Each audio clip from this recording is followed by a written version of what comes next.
Police Interceptors.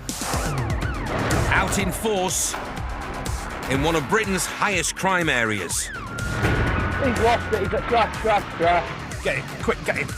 We're on patrol. It will chaos. With West Yorkshire's finest. On your back, hold the guy, get it. Behind the wheel. Still continuing, but it's wrong side. Armed and ready. And poised to pounce. Taking down the villains. Arms behind your back. Who put lives at risk. Stop. In the war against crime, the Interceptors are battling. Get down. On the front line. He's dangerous. There's no two ways about it. Coming up. X-ray Romeo 5-1 on lead car. Request TPAC authority, please. A dangerous high-speed pursuit. We are straight through red lights. Speed is currently 90 miles an hour. A gang of suspected car thieves make a run for it. Got 3 out of running now, onto Marley Court. And a drunk driver gets abusive. Let her shit and piss all over you.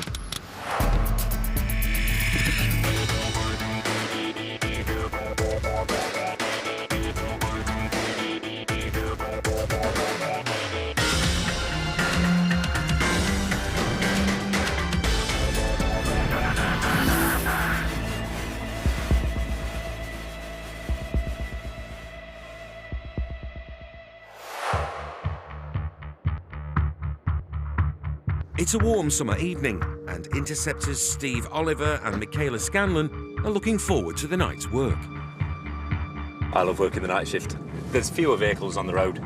It's easy to see those vehicles that stand out, certainly in the early hours.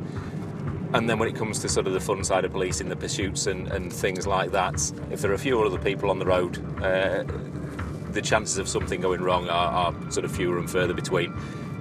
Pursuits are always going to be inherently dangerous, and we don't want to be involving members of the public.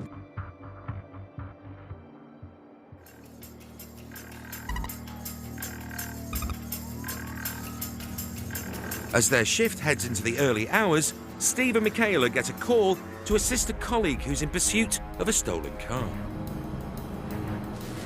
Yeah, on Barker End Road, mate. Is it coming this way? The car, a Ford Ranger, believed to have been nicked in a burglary, is headed their way. On Barker End Road now, mate. As they stop at the lights, the Ranger rounds the corner with an unmarked cop car right behind it. It's not hanging around. Even in his pacey patrol car, it takes Steve a while to catch up. Speed is 80 miles an hour. Road conditions are dry towards the BP garage. North of it, just to continue. Whoop. 30 seconds later, Steve's caught up with his colleague and takes the lead in the pursuit as he's driving a marked police car. X-ray Romeo 5-1 on lead car. Request TPAC authority, please. Double crew, TPAC trained in a suitable marked vehicle. Steve's calling in other units to try and box in the stolen car. A brand new 30 grand 4x4 with a top speed of 110 miles per hour. But right now his primary focus is keeping the runaway motor in his sights. We are right, Canal Road. Speed 70 miles an hour. Safe to continue. The runaway driver's heading out of town on a dual carriageway, which is thankfully almost empty at this time of the morning. He runs one set of red lights, shortly followed by another. Nearly colliding with a car coming from the right. And we are straight through red lights, junction Bolton Road, continuing Canal Road. As well as nearly taking out a car at the traffic lights, the rampaging motorist is hitting dangerous speeds in this 40-mile-an-hour zone. Speed is currently 90 miles an hour. Traffic is light, road surface dry. Still safe to continue. Do we have any of the units nearby, please, with Stinger? The driver of the stolen car will clearly stop at nothing to evade the cops. If he takes any more risks, Steve may be forced to call off the pursuit. X-ray Romeo 5-1, continuing Canal Road, still towards Shipley. 90 miles an hour, still safe to continue. Go ahead and pass as well, please, in an X-ray Delta unit. Steve's called for the police helicopter. And as the pursuit continues, something is thrown out of the window. They could possibly be trying to discard some drugs. But that's the least of Steve's concerns, as the nicked motor boots it to over 100, swerving in and out of the opposite lane, coming close to hitting oncoming traffic as it enters the town of Shipley. 51 Otley Road in Shipley. Otley Road, we're just through red traffic lights, stand by for direction. And we are left, left, left. We're heading back, general direction of A650. The driver's tried everything he can to shift Steve. Now he's booting it through this built-up area where the speed limit is just 30 miles an hour, still using the other side of the road. Yes, just confirmed that's correct. 70 miles an hour. Road surface dry, still safe to continue. The fleeing Ford then heads out of town, once again on the wrong side of the road. And we're just joining A650 Bingley Road. We are right towards Bingley and Bingley Bypass. Steve sticking to the stolen motor like a high-speed blue-lit limpet, and realising that he's not going to lose his police escort, the driver pulls his most dangerous move yet. 51, it's gone wrong side of roundabout. It's going wrong side, Bingley, lights off, it's abort. The nicked 4x4's got onto the wrong side of the dual carriageway, driving into oncoming traffic. And even with the roads this quiet, it's far too risky to continue the pursuit. Thank you. All units can show lights off, please. The pursuit on the ground is over. The only way they're going to catch the stolen car now is if the police helicopter can keep it in its sights.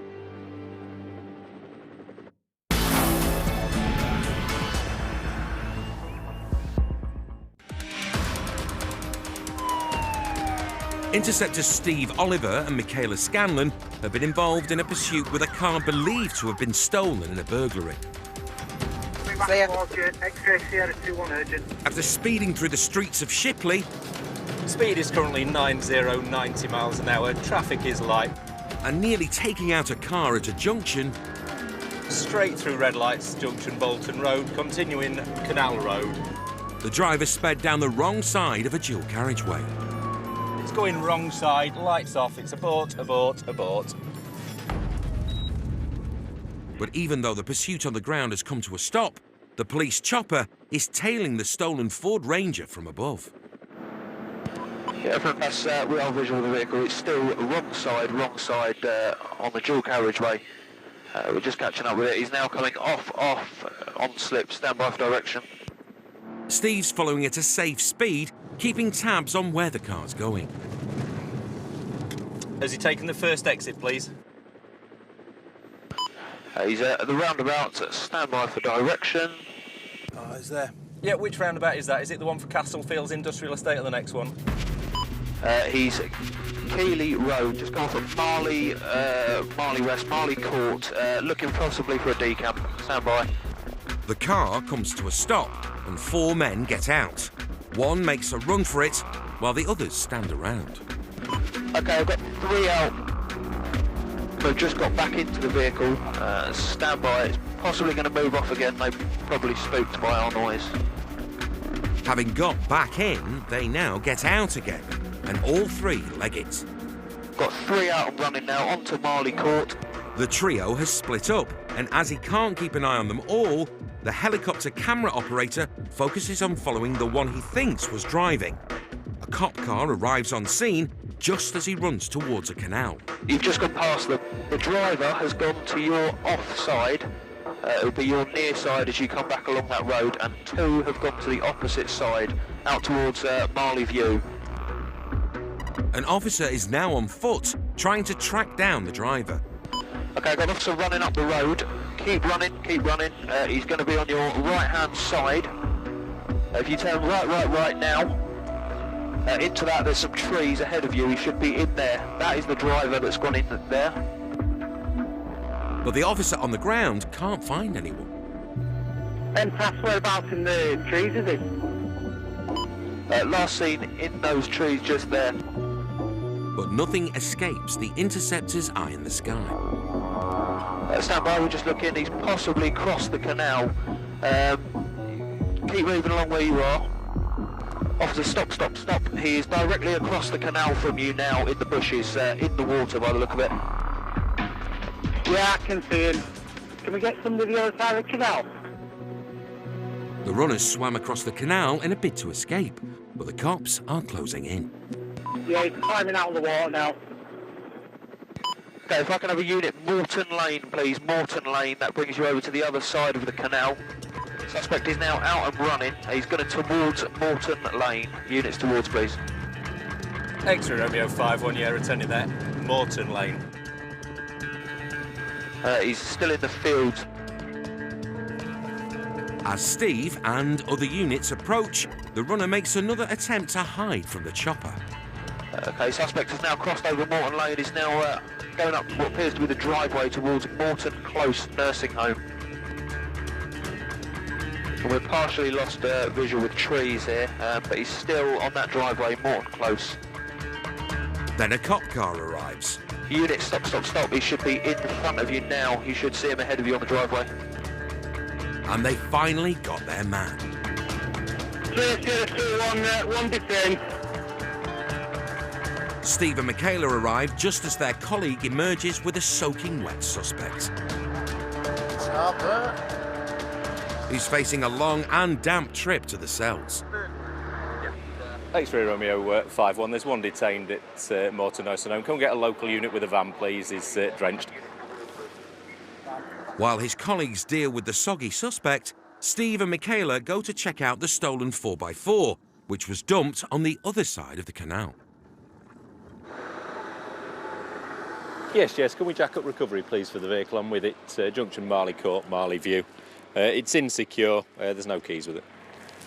Great teamwork between the chopper crew and the cops on the ground has got a suspect and a stolen car quickly, and most importantly, safely. The pursuit, it was quite naughty, it was quite fast. The benefit we have is the time of the night. There wasn't a lot of traffic on the roads. There were a couple of moments where he's gone through junctions near to other vehicles. The speeds he's gone through the red light junctions, travelling at speeds up to 100 miles an hour on single carriageway roads through sort of 30, 40 limits. And clearly not wanting to stop, and especially then when he's gone the wrong way on a dual carriageway. The car's been taken in a burglary only just recently tonight, and it's always nice to get somebody sort of as soon as you can after the burglary's taken place, still within the stolen vehicle. And the vehicle's been returned to their owner. I'm hoping very little damage, they can get it checked out, but at least they'll get their car back as well. The man arrested was convicted of burglary, theft of a motor vehicle, dangerous driving, and driving with no licence or insurance. He was already out on licence and was sent back to prison for 3.5 years and was disqualified from driving for 45 months. The runaway passengers were never caught, and the suspect packet thrown from the car was never found. To drive in the manner that this gentleman's driven, putting other people at risk, going down a dual carriageway, coming around some of the bends, he could have hit anybody coming the other way, which would have only ended in a fatality, I would suggest. It shows an absolute disrespect for anybody else, and it's these people we need to take off the road and ultimately out of society for some time.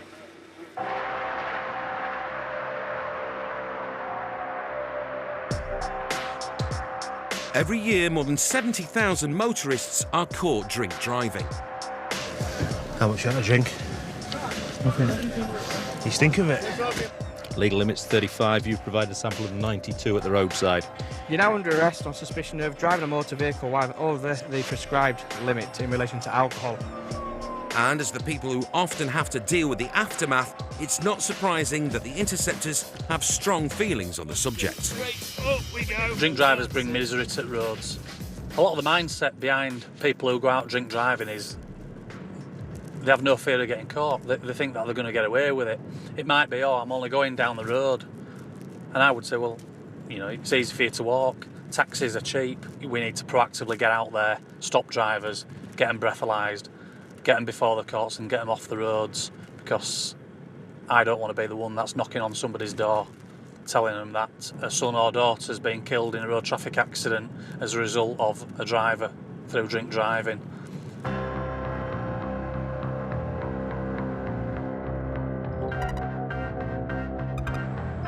It's a sunny Saturday evening, and Interceptors Tom Phillips and Claire Gray have been called out to help two of their colleagues. One of our local police community support officers who are currently scene guarding a scene down at Tesco in Batley. They've shouted up on their local channel to say that they've seen a male who appears to be in drink, and he's going back to his car. They're worried that he's going to drive it, possibly over the prescribed limits, just going to go down, see if he's there. If he's there, we'll give him a breathalyser, see what happens. Claire has a particular dislike of drink drivers, ranking them alongside burglars on her personal wrong-un rating. Her partner this evening, Tom, isn't a fan of them either, along with parents who don't make sure their kids are wearing seatbelts. How is it? There he is. Oh. The two PCSOs are following a man down a street, but he's walking, not driving. I think this guy who the PCSOs are with here has walked away from this car that they thought he was going to drive. So it makes it a bit difficult for us now. If they can't prove the man's been driving or was about to drive, it could be hard to charge him.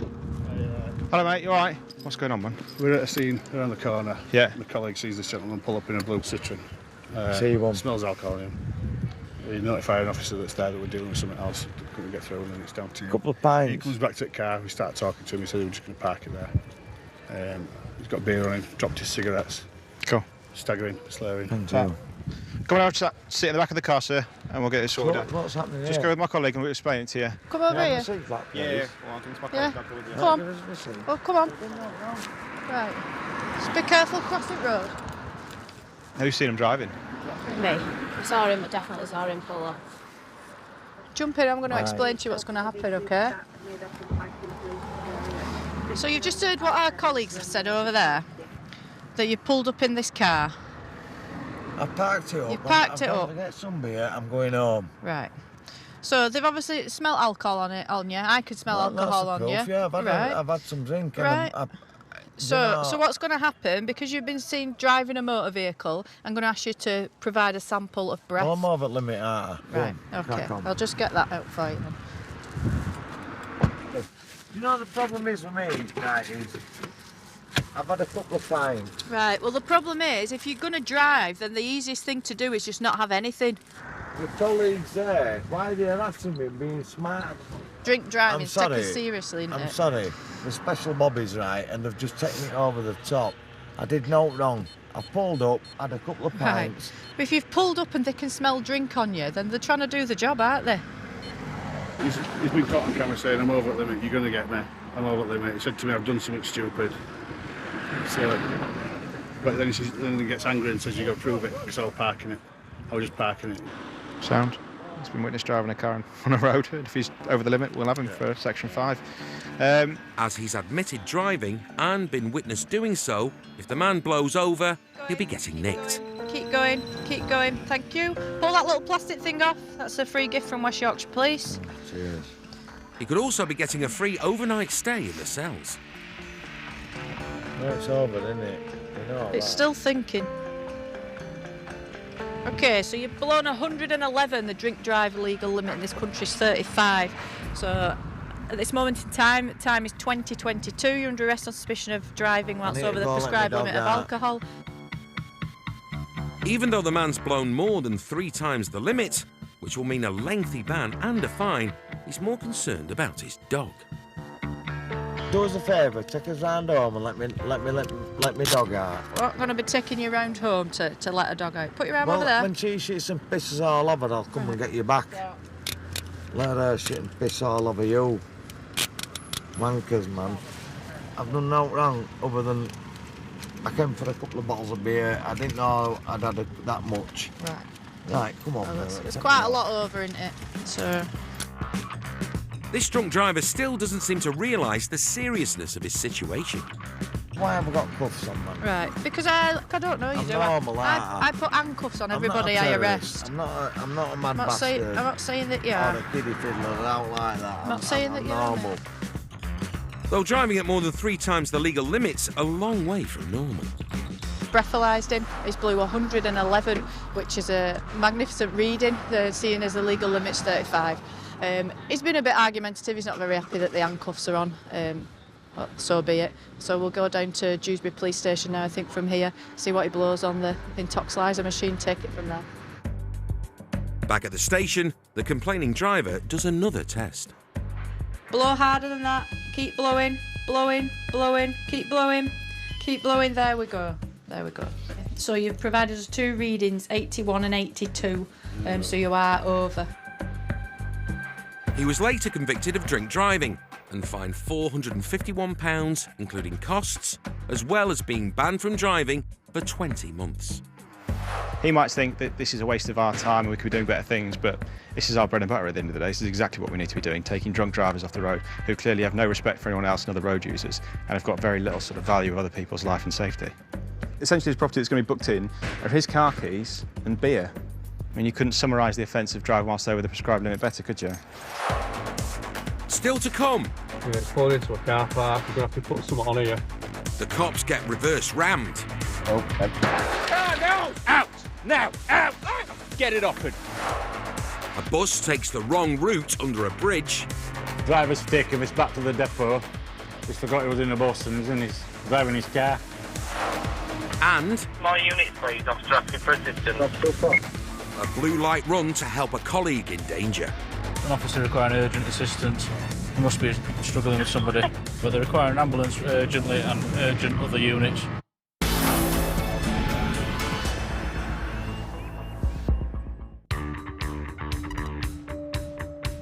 It's Saturday night, and Interceptor Steve Oliver and rookie Amy Green are just starting their late shift.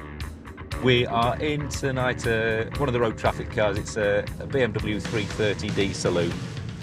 We're self-directed, so we see what we can find. Have a bit of a plan, stay around the busier areas and see what happens. Local lad Steve's favourite book is Birdsong by Sebastian Faulks, though the story of his policing career has pretty much been a tale of 2 cities. I came to Bradford 2 years ago after working in Leeds for 16 years, and it was just a breath of fresh air. You know, I'm out, I'm dealing with people. It is challenging, but it's a fantastic place to work. And Steve and Amy soon get some work to do. With regards to golf, it's inside again, Great Alton Road, the vehicle just hopes to bounce up. Oh. A black VW Golf has failed to stop for police on the other side of town. Right, officer. Beacon Road. Beacon Road.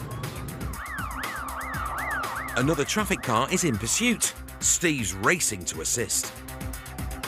X Romeo 51, we're going to head up that way. Oh, Jesus. But the Golf manages to get away and the pursuit is called off. So Steve and Amy continue on their patrol. An hour later, the Golf goes through a number plate recognition camera in Leeds. So the black Golf that starts top officers. It's at 23:51. Control standby. Steve's a good 10 miles from where the car was spotted, but he's going to take the main road from Bradford to Leeds to try and cut it off. The VW Golf that failed stop earlier in the night in Bradford has now been seen in Leeds city centre. It's registered to a Bradford address, so we're going to see if we can find it as it comes back to Bradford, hopefully. The dual carriageway is pretty quiet, so Steve puts pedal to the metal. If in doubt, flat out. For once, Steve's hunch is wrong. Rather than heading back to Bradford, the Golf's gone further into Leeds.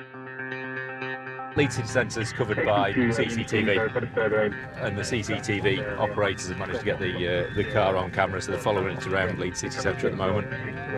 An unmarked car has been guided in by the CCTV operators. What's that there? And it's waiting for the car to come past. 50, is it? Towards roundabout now, behind the white vehicle. Is that it? 0, we've not got it on legal anyway, unfortunately. Steve's just round the corner. And we're nearly there now. Yeah, that's the same. 5-0 behind it. Meanwhile, another police car has joined the team on the tail of the Golf. On my way, 1 on behind you, 5. And they're both following the car, whose driver seems unaware he's got 2 cop cars behind him. Behind Golf, Leeds City Centre, Trafalgar Street. Failed to stop earlier.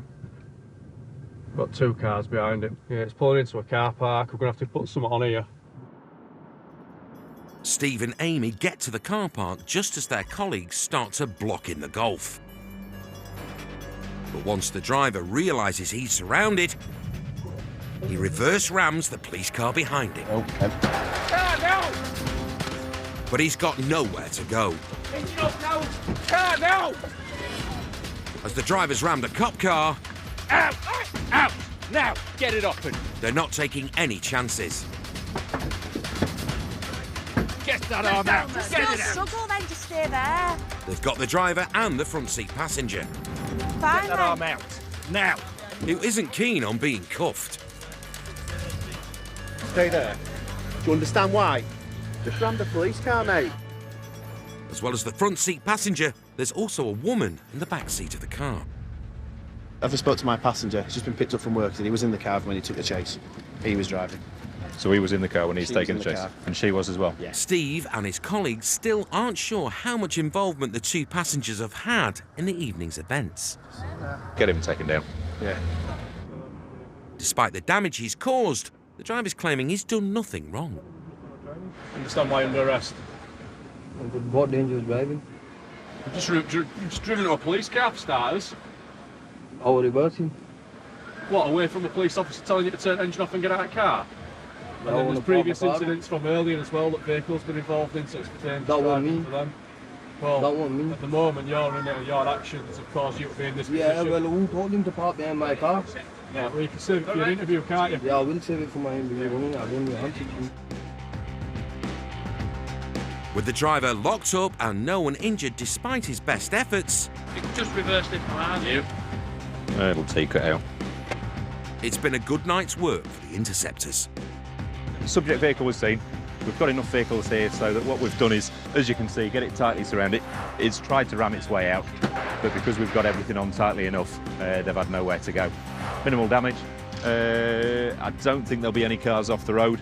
This car's been recovered and we can get crime scene investigators to do what they need to do. So yeah, very good job.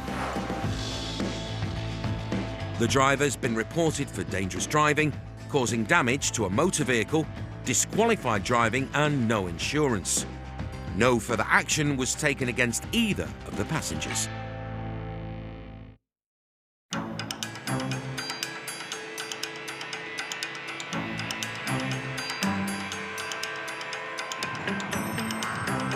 It's Thursday afternoon and also training day for rookie Omar Keynes.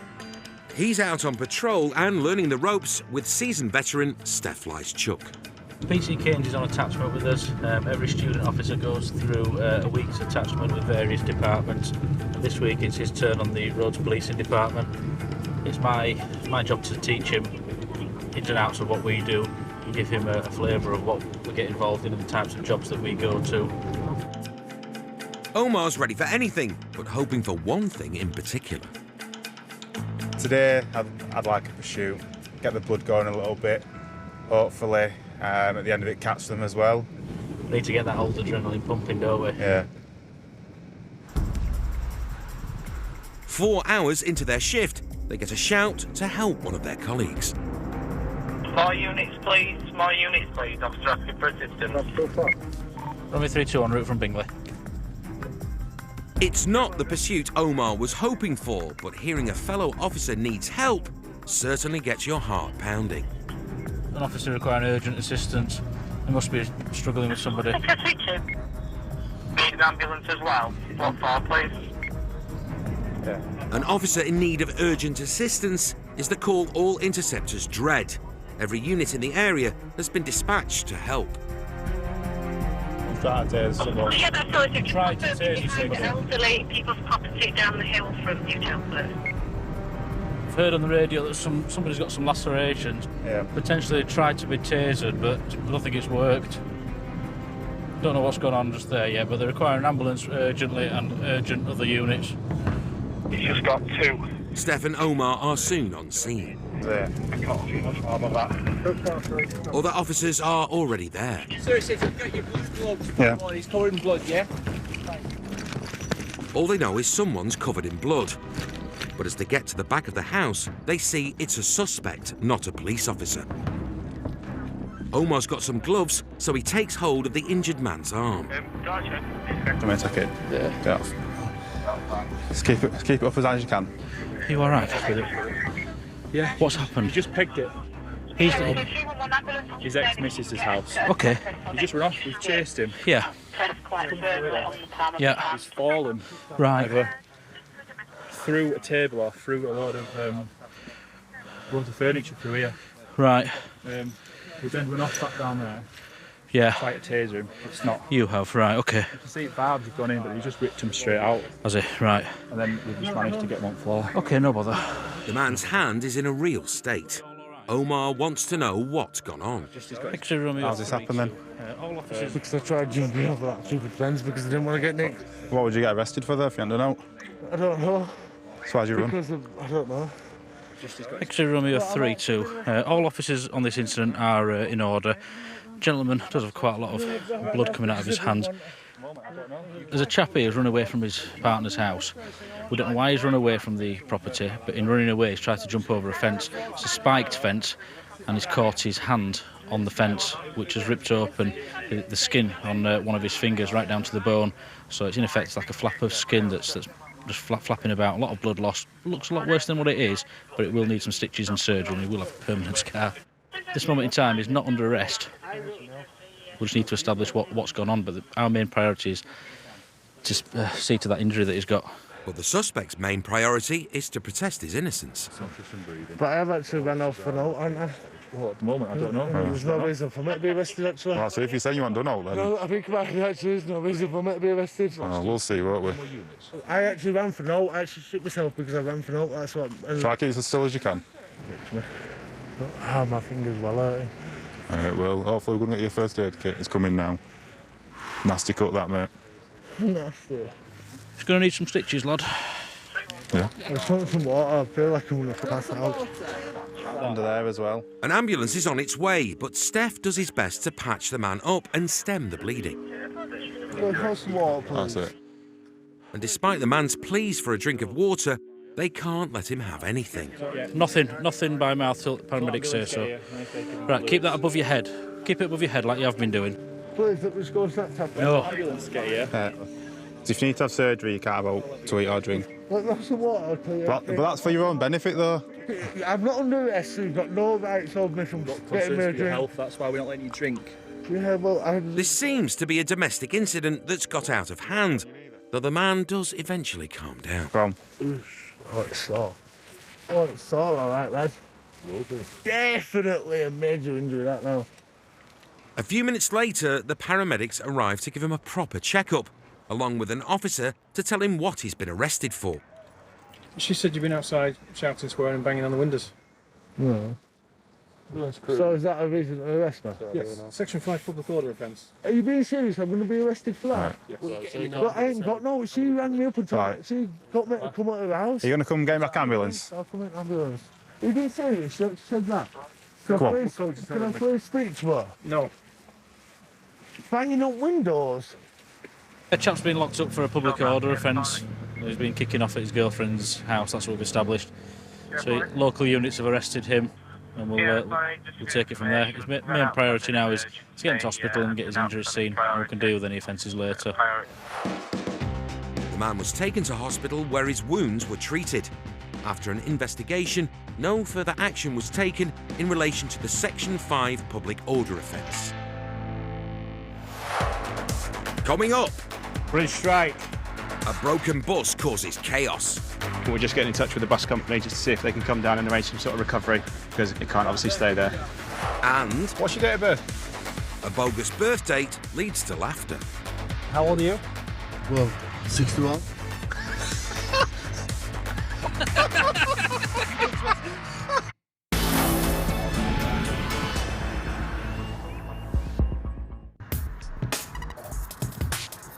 A double-decker bus has just smashed into a low bridge less than half a mile away from Bradford Police Station.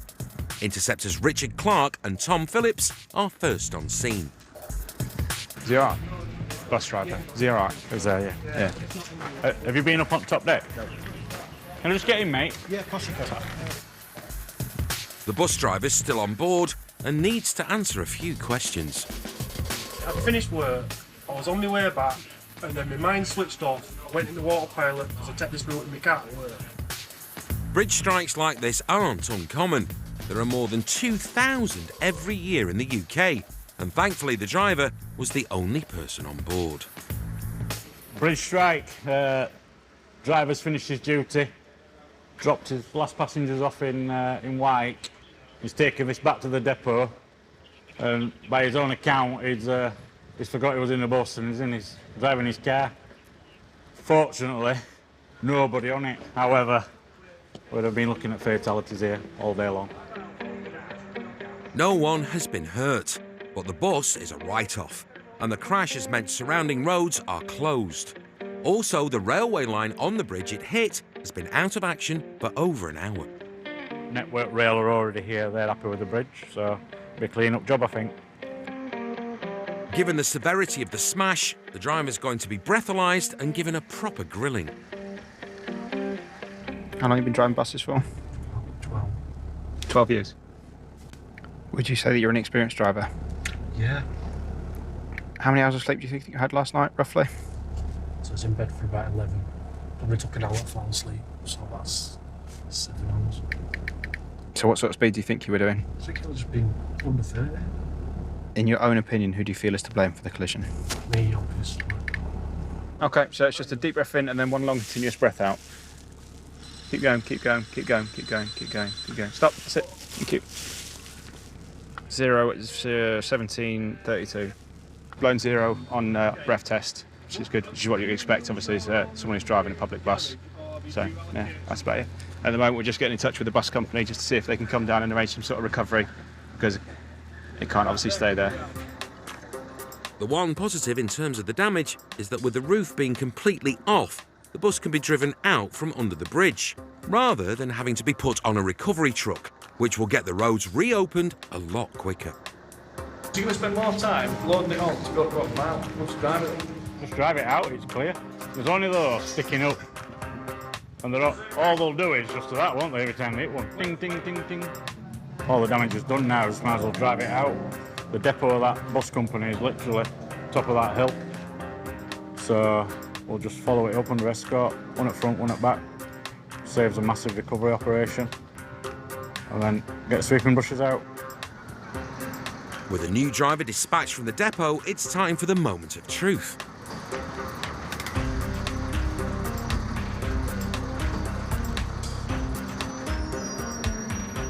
And the bus makes its way out from the bridge slightly easier than its way in. Make the best of a bad situation, don't you? And today it's got to come out, you can't stay there forever. Minimal damage, happy days. Even though the newly convertible double-decker is clear of the bridge and on its way to the depot, then probably to the scrapyard, the clean-up is far from over. This is the roof. They're just trying to get this on this flatbed as best they can. And then we're going to do the same, escort it up to the depot. So just trying to centralise it at the minute. But they're not having very much luck. Eventually, the roof is secured, and the Interceptors can head off while the clean-up continues. Given what's happened, it's been a fairly positive outcome, and it's also given Clarkey a great business idea: open-top bus tours of West Yorkshire.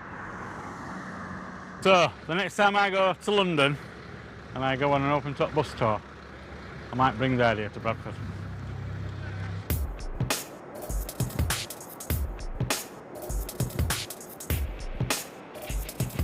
It's Thursday evening, and Interceptors Chris Spencer and Kev Shaw have just started their shift when a suspect motor catches their eye.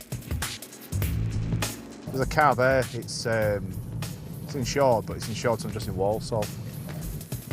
Even though there's nothing technically wrong with it, a car insured in a town more than 100 miles away is definitely worth a tug. We'll give it a stop and we'll see what this guy's got to say for himself. I wonder what pack of lies we're going to be told this time. Thankfully, there's a petrol station up ahead, the perfect place to stop for a quick chat. Hello, my friend. Hello. Is it your car? Yeah. Okay. Any driving documents, driver's license? Got any on you? I don't have any here. Oh. Okay, just... Baby, hello. Hello. How are you? Okay, is it your car? Yeah. How long have you had the car for, please? 2 weeks. Have you bothered insuring it yet? Yes. The car is insured to a man called Joseph, and his details have come up on Spenner's in-car computer. What's your date of birth, Joseph? 8th of February, 88? 58, yeah. 8th of February. Yeah. Yeah. What year? 58. No. Yeah. How old are you? Well, 61. You don't trust me? ID then? Where's your ID with this on? No, I don't have any. Have you ever been arrested by police? I'm only 15 as well. I've just stolen this cop car. Have you got some fake ID with your fake date of birth on, Joseph? The man's claiming to be 61 years old. Spenner's used to being told tall tales, but this one's off the chart. Honestly, you have had the best paper on in the world. Do you use some special moisturiser? Like skin cream? I don't. Do you not using it? No. As the driver's clearly confused about his age, Kev assumes that's also the case with his name, so decides to ask his passenger. What's your dad called? Slabber. And what's his last name? Right, thank you. Right, what's your real name before I arrest you? No, this is more fun. I'm going to prove him wrong first. Oh, I've already done it. A picture's come through of Joseph, and it looks nothing like the driver.